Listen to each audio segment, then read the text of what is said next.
Hello again. We're just doing another video talking about meditation. So maybe this is part two. And one of the things that Jen brought up in the last conversation is she just talked about, there's many types of meditation. And Mm. so I just did a stop and pause, which I like to do when I notice something. And so I felt like it might be helpful for her and I to just have a little common conversation around the different types of meditation that we have utilized.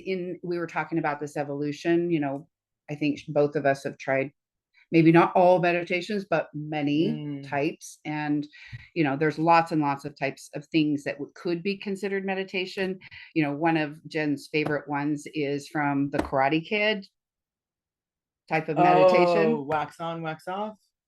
Oh, yeah, that is a kind of a meditation. I never thought about that being like a meditation, but I mean, yeah, that It can't, is, yeah. right? And so even a wax on, wax off, which represents projects to me, or, gardening or sports or Hmm. washing dishes, or, like, so that can be utilized as a meditation. So I really want to open up all of our minds, and all of our possibilities for our definition of meditation. I think there's some very narrow perspectives on meditation, and I honor those.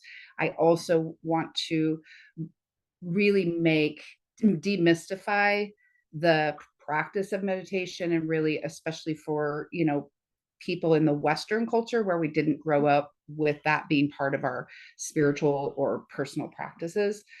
And I think we've adopted that in a pretty mainstream way because the science really backs how beneficial it is. So all the different types of meditation, I believe, are good. Any type of meditation is good meditation. So wherever you are, whatever you're doing or not doing, aware or not aware, first of all, I want you to be aware that you do have some kind of morning ritual or practice, and evening ritual or practice. Like, morning ritual for you might be hitting the snooze, you know, over and over and over and over and over until you absolutely have to dash for the door, and then you sprint. You don't even need coffee because you've hit your adrenaline and you're out the door. That's your morning routine. That's a form of meditation. It sets your day, it sets your nervous system, it sets your sense of yourself. So is it good, is it bad? Depends on who's looking at it and who's doing it and what their opinion about it is and what their relationship is. So there's really no right or wrong way to do your Mm. morning routine or do your ritual or do your meditation practice. It's a personal practice with yourself. Yes. So it's very personal, right? Kind of, in, I would say, like prayer, like nobody can tell me what is the right way to pray. It's my No. relationship with whatever that is for me. And it doesn't need to match anybody else's, right? Meditation is the same way. And so I just wanted to kind of precursor this and then just have us think about, we didn't pre-do this, we probably should have made a list, but we'll see if we can popcorn it off. So meditation that you teach, and let's start there. Why? Your primary one. Well, okay. Because I was gonna go back to your wax on. Okay, Oh, so no, sorry. it's You okay. you go No, where no, you want to I go, was just going girlfriend. with your wax on, wax off. I was like that because that Go. I Whatever you want. I think that I think that there's so many different layers and levels, and so and it can you can look at it as layers and levels of comfortableness within yourself and then within your exploration. So like if you're open to looking at washing your dishes Yeah. as a wax on, wax off, and just trying to be with the dishes, being with the moment as the thoughts come, same kind of concept, being able to, and you're just kind of learning to possibly like look at it the same way that was described with the meditation. So you're not going to beat yourself up and be frustrated with your dishes, right? You're going to try and like get into and realize that every time they do the dishes are going to be different, Mm-hmm. right? But it is a wax on, wax off because when you can frame it in that kind of a way for yourself, then it's the latter part, Mm-hmm. right? It's after the fact, right? That is kind of taking place where you're also feeling the benefits of Mm-hmm. the moment, Mm-hmm. kind of being in that. So just bringing it basically to a presencing Yes. practice, right? So I can do the dishes and be thinking about all the thoughts I think about why I'm doing the dishes and how come I'm doing the dishes, how come it's always me and they're all Right. not, nobody's helping me again, like Right. whatever those thoughts are, right? Right. I haven't had any of those, so No. don't worry about it. So that practice can easily shift where I'm still washing dishes Yes. and I'm presencing, noticing my thoughts, maybe not in my thoughts, or noticing the emotions, not being carried off by the emotions, Yes. or feeding the fuel of the emotions with my thoughts, right? Yes. Rather, I could notice the thoughts like clouds coming and going. Oh, there's that thought again. Right. Oh, It's there's really, that feeling again. what you really said was the present. I mean, that's, I think all, with all the examples that will be given and talked about, they're being, helping to bring you in the present. And for me, the closed eye, mantra based following breath meditation has less distractions.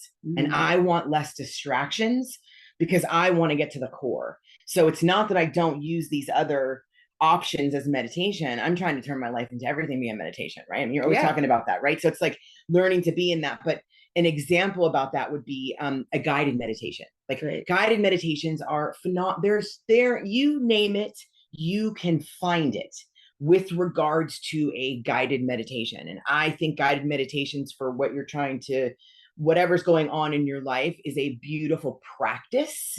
And I think that if that's even where you like, just like we said, really doesn't, whatever you're going to do. I actually started with guided because I honestly, right? I have a very busy brain. Yes. Right. I'm a Vata, which in Ayurveda is air. So you're always moving. And I also have an ADD brain, which is very creative and active. Yes. And so for me, like a lot of people, have a similar brain functionality than I do. So, yep. So for me, sitting and staying with myself in a silent meditation when it was introduced to me, it was difficult. It's overwhelming. It's really overwhelming. Hard. And yeah. So what helped me is I had Deepak's CD. Back then, I'm dating myself. A CD in my Walkman and my headphones, right? And sitting and learning how to stay because he was like my walking buddy. Yes. For meditation, which is what you are. Yes. On our meditations that you offer all the time. Well, also, I mean, for me, it's like you are a walking buddy for me in the same way that CD on my Walkman used to be a walking buddy for me. Right. And so I really appreciate that. While I have my own practice, I also love popping into the walking buddy, and I love group. So I also want to talk about that as a category too. So, oh yeah, group energy can be really unbelievable. Like we've experienced like deep levels of it in all the different dynamics of it. And I think that what you said, so many great things. And I think that like the guided meditations, especially to help change the way you talk to yourself, to be able to hear someone else say something that is in a different way. So even if you just have someone, like be able, like that is a very helpful tool until you can pick that up on your own, to be able to grab that stick, to be able to have that. And so that's why like I definitely have dabbled and enjoy that. I again want to hear my thoughts. Yes. I want to hear my, want to get to that place. And those other things they're so powerful. Even just having it be like, just bringing someone in and out, like, which is what I offer, right? Just bringing in, bringing out, like there's not all this talk about all kinds of stuff. You are spending some time on your own, and it's very comfortable to be. And talking about groups, we should just go right into that because honestly, the energy that you can, I mean, it's like a drug. I mean, you just can really feed off of the energy of other people, right? When you're in that same consciousness of being and sitting and staying and just, having that commonality of, finding a deeper love for yourself and your community. And so you're kind of in that kind of a place. And so it can really amplify. And with all the apps that are out there where you can like, Insight Timer, like that's how I do our little thing. It doesn't record. That's why I use my voice when we end, but I have it end on my end. And it's just, you're tapping into everyone all over the world that's doing that at the same time. And so if you have the ability, or it's something that feels comfortable for you, whenever you're sitting on your own, to just, that is something that you can get behind. Like there's other people out there, right? Yeah, I love this concept. And I do want to touch on this because meditation is kind of if you think about it as a field of energy, right? So if we could overlay, all the different fields of energy like a rainbow does, right? So if you could see it like we see a rainbow, Right. we're living in electromagnetic field all the time, right? And some of those are radio waves, some are cellular waves, right? And meditation is a vibrational wave, and I think Mm. they're frequencies, right? Mm-hmm. And frequencies that resonate with certain states of consciousness. And meditation is the practice to the gateways of all those different realms of consciousness, right? Mm-hmm. And realities, right?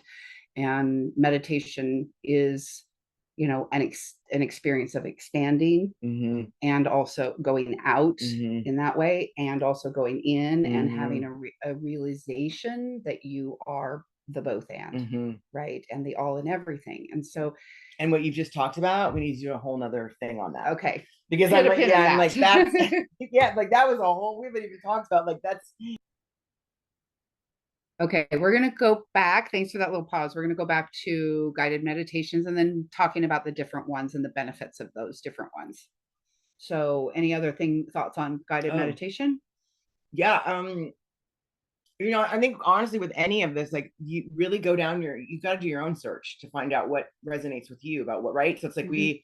yeah, seek out what you might be called to and not be afraid to try other guided Yeah, so I meditations. would just say in a nutshell, like what a really good purpose of using a guided meditation versus a silent meditation. So for me, a guided Mm, meditation is either I'm a brand new beginner, I haven't really had a practice, or I've been off the wagon a long time and I just need to kind of get back into that vibrational field that meditators are in. And that's one thing I want to circle back. The reason I went off on that, and we'll record that on another thing, is that vibrational frequency where everybody who is meditating on the planet, you could see they're in this band. Let's say it's the golden band, right, of rainbow light, right? So it's a certain frequency.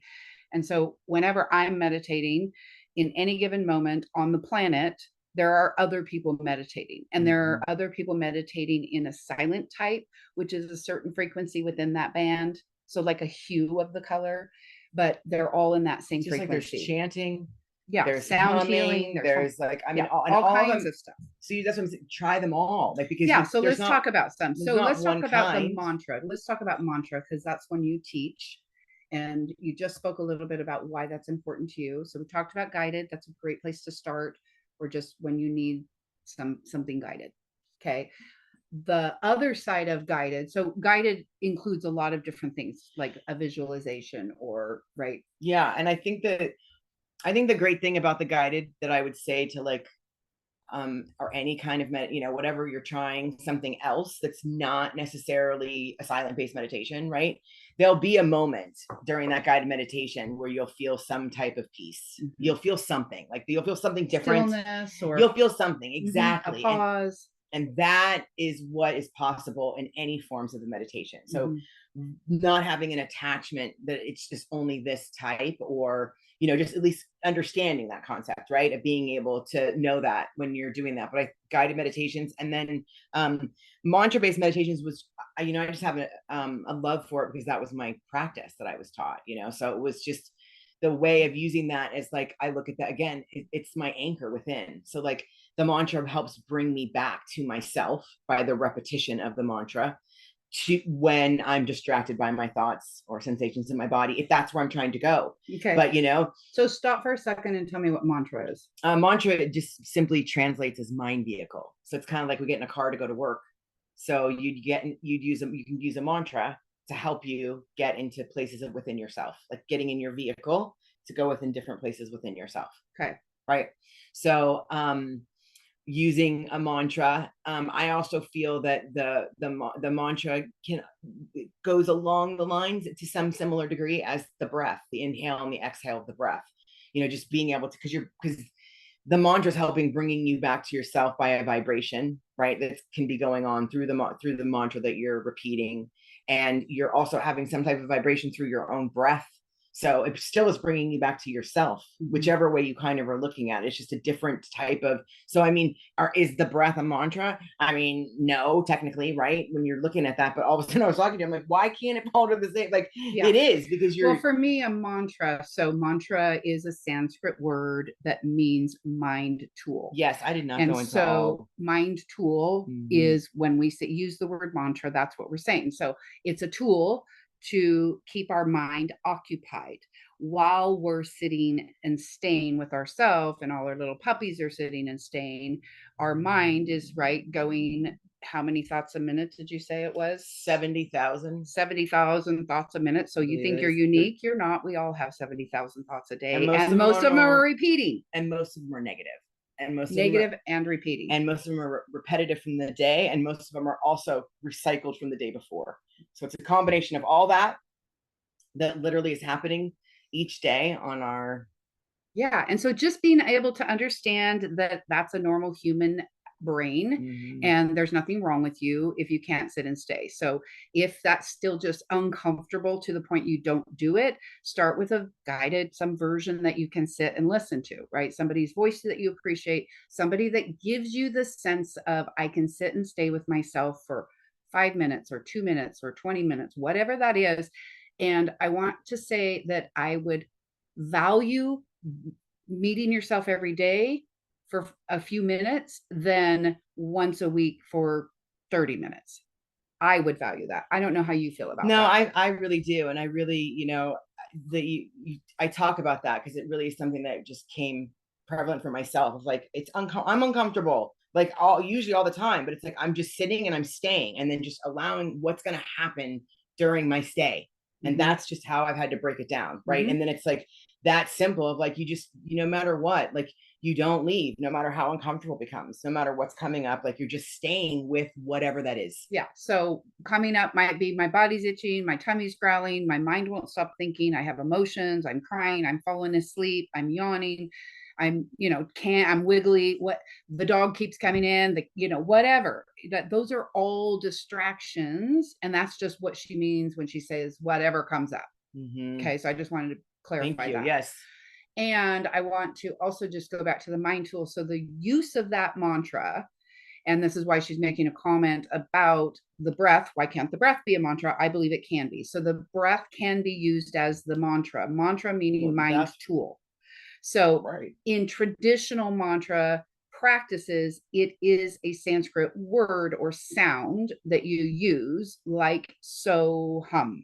And that's the generic one that we tend to teach, because there's lots of different mantras, and we'll probably do a whole nother thing on that. We go off on that. That's why I'm like, I'm not sure what I'm to say, because I'm like trying to keep it like, I could go off and we could do the whole so hum thing so you can feel the vibration. I just was keeping it like on the topics. This is high level. We're just touching on these things. We're talking about them in short form so that there's something on the library, and then you can come to one of our offerings, and you can come to even a live conversation with us. And so we can have all kinds of in the library. So we're just beginning here with high level. So all these pieces we're marking them in our book, and we'll talk about them deeper. Do the so hum. You have to. Yeah. So I just want people to understand the language we're using. Yes. So I'm going a little deeper because I think that we use words that people aren't familiar with.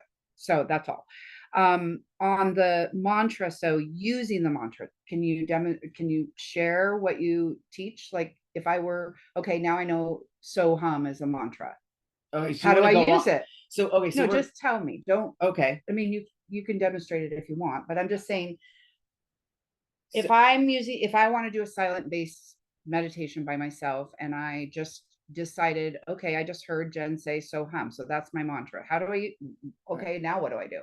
Right. That's a bigger conversation.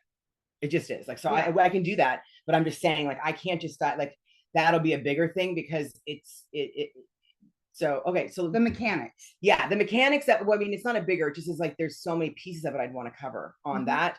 So, I mean, so hum is the universal mantra that vibrates in the energy field of the world. And when we have a vibration within ourselves, so if everybody wants to just make a humming sound out loud and then continue to hum while you have your hand on your neck, so you can feel the hum as you hum. And then do it a little softer, a little softer, until you're silently doing it to yourself. But the vibration is still going on, even if you're not saying that. It's hard to sometimes be like, wait, how's that happening? Like, it is happening. And so what's helping is just, it's helping you to bring you back. The way I've looked at it, it helps to bring you back to alignment. It's a tool. So to like, you need to get a nail in something, you're going to use a hammer, right? Because the hammer is going to help you to be able to get the nail into the wood. So you're going to use a tool that's going to help with the vibration of yourself and the world to help bring you back when you're like all right, when all these different things are going on. So like the so hum is just another tool to be able to use that is a universal one. Then you can be broken down into a mantra that is based for you, based on your birth information and the time you were born. You can go and like, I've heard different stories on mantras. I definitely have heard that I do believe as well, is like, you don't really necessarily want a mantra that you have an attachment to. Because when I was teaching my niece, she wanted her mantra to be Aunt Jen. And I was like, that you don't want an attachment to something, because you want something that's going to work with you, not distract the thought.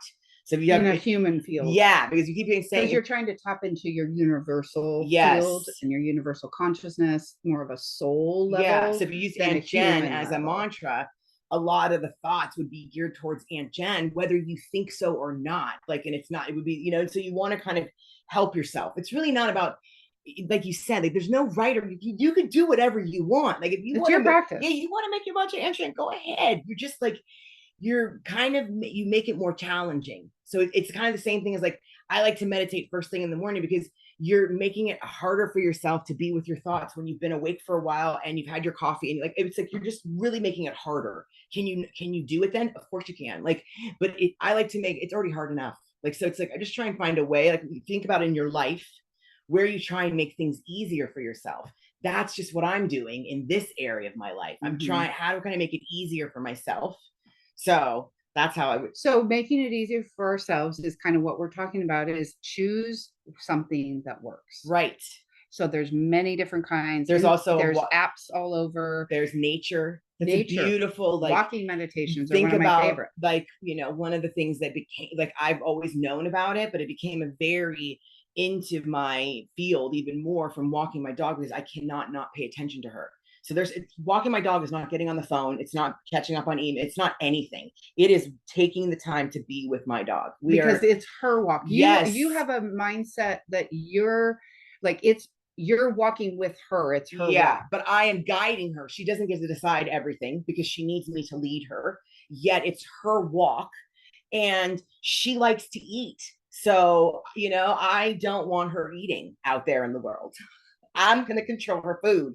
So that's my meditation of like always watching her. Yes. Always mindful. Yes. And so whenever I'm out with my thoughts, if I start to do something, oh my God, these flowers are so pretty. It's like, oh, I gotta go back to moksha, which also is emotional freedom in Sanskrit. So it's like the mantra, even just saying, like, just even that, using a word. So say that again. Moksha translates to emotional freedom in Sanskrit. Okay. What does emotional freedom mean? It can mean so many things.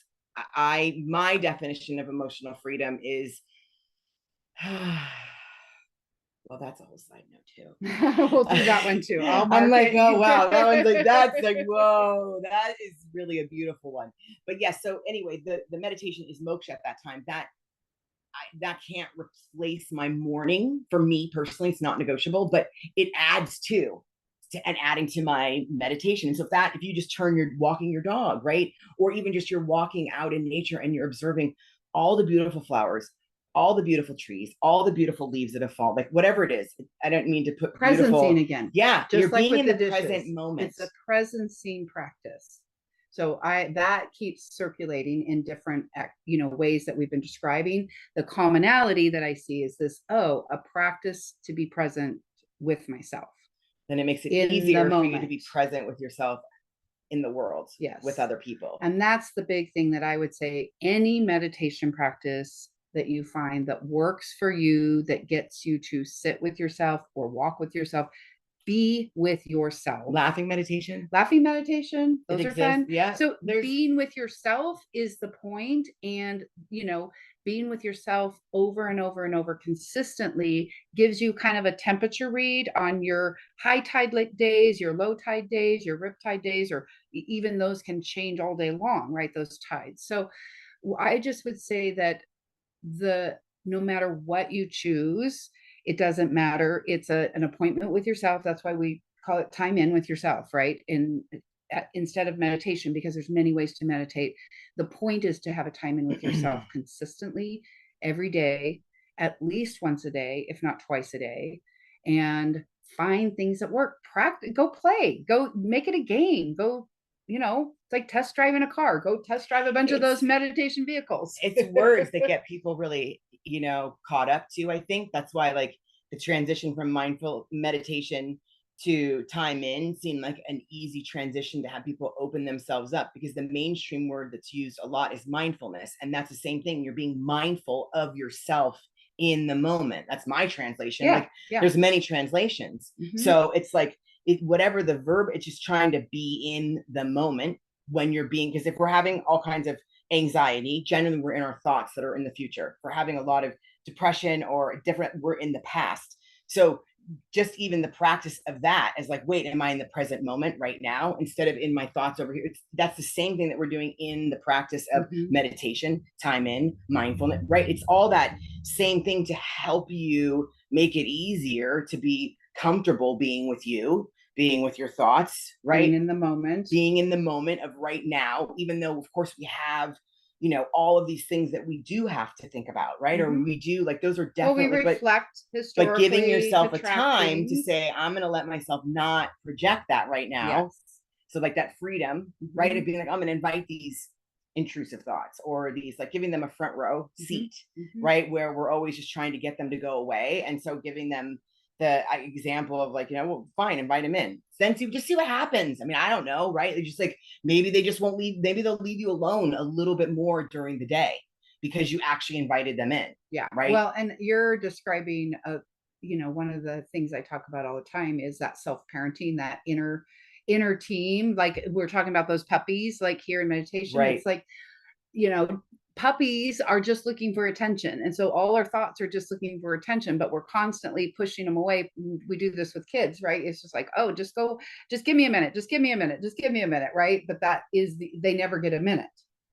And so those little puppies or words or thoughts are just constantly there, like puppies would be, just wagging their tail. Yeah. Pet me, pet me, pet me, pet me, pet me, right? And so this practice is kind of a way where, like, yeah, I see you. Let's practice sitting and staying and being together, right? And so I love that kind of practice really cultivates that relationship with accepting, or at least maybe not accepting, but at least acknowledging all these little inner parts that we have that we just constantly try to ignore, try to avoid, try to shut down, right? Well, I mean, playing music and art, they're all meditations. Yeah. I mean, it's just what form do how do you distill it? Yeah. Where is the distillation? How does it, like, and for me personally, it is not anything that is but for me personally, not having anything but me is the distillation. And that is where, because I want to remove all the distractions. I want to, even though it's uncomfortable and it's all the different things, and yet all these other practices are what help us to get there, to make it more comfortable, to, like, it's a journey, and you're not trying to get somewhere. I'd be like, oh my gosh, what did I do? It's like, this is a whole new part of you. And so you don't want to miss out on any part of your journey within yourself, of your practice. It's going to be like whatever it is. Right. It's not some, like, oh my gosh, I've done this. No, it's just same thing as a runner who builds up their body, and you're built, or a runner, anybody, right? The athlete part of it. It's the same concept. You're just doing that more with your mind. Yeah. Mind is the muscle for the workout. Yeah. And that's how it is. It's like, we exercise our body, and we don't actually think about our mind as a muscle that needs to be exercised on a regular basis. And so I really do like to think about meditation, because it's really true. It actually works very similarly to when I've been working out on a regular basis, and, you're in a rhythm and your muscles are, consistent with what you expect them to be able to lift, and the number of reps, all that stuff. And then you fall off the wagon because you went on vacation and you didn't do anything, and you came back, or an injury, whatever, you come back, and it takes a minute to get back on that Oh yeah, I mean, cycle, but you're much quicker to get back to where you left off. And so it's a quick ramp up. And so mm, the same thing is with meditation. It really, the brain is a muscle, right? And so we're exercising and training our brain to have less, frequent thoughts, or the speed of those thoughts, or our comfortability with the internal noise that we have. mhm. So any final thoughts? uh I'm just going through I mean, we've talked about we've gone Yeah. so sidetracked on so many different levels of like being able to have these other conversations. I'm just trying to think. There's On other types forms of of meditation, meditation. because Yeah. that was what this was about. And I mean, I mean, it's all relative. I mean, right, where people can say whatever they, I've had conversations with people about meditation. They're like, my art is my meditation, and I want meditation. So it's like they're not interested in something like. So I mean, you can look at Well, art whatever. is a meditation. Playing music is a Correct. meditation. And Dishes is a meditation, depending on where your come from is. Is this an intentional presencing practice? I would call that a meditation. correct. Right. And then they could just stop there. That was all I was going to finish saying. This person just wants to stop there. Mm-hmm. So you can stop at wherever the level that you want to go to, and then try the different levels of the different options as far as meditation goes for yourself. Yeah. So bottom line is, try it. Try meeting with yourself consistently. Yeah. Every day if you can, whatever that is. Yeah. So I think start with something that's really easy and really comfortable, and then just move, like that dimmer switch she's talking about, just little by little, just try another one and try another one and try another one. Or maybe the very first one you try that was super easy works. So keep doing that until it doesn't work, and then you try something else. So keep it easy. Yeah. And you keep, having more options, to see what's working for you. The hardest part is making the commitment to do it. It's the same thing as yoga. It's getting on the mat. Mm-hmm. I mean, it's, whatever happens on the mat is irrelevant. It's really just getting onto your mat and your practice with yourself. But that's a whole other subject too. So, and meditation is the same thing. Just it's a practice with yourself. It's get with yourself, whatever you're doing, have ideally the same time every day. Ideally, if you're sitting, that you have a sit spot that you go, but it really is about the scheduled time with you, that you are prioritizing yourself enough to put yourself in your schedule. And you're not avoiding yourself. Yeah, that too. Yeah. I don't do that. Me neither. Okay. Bye. Bye.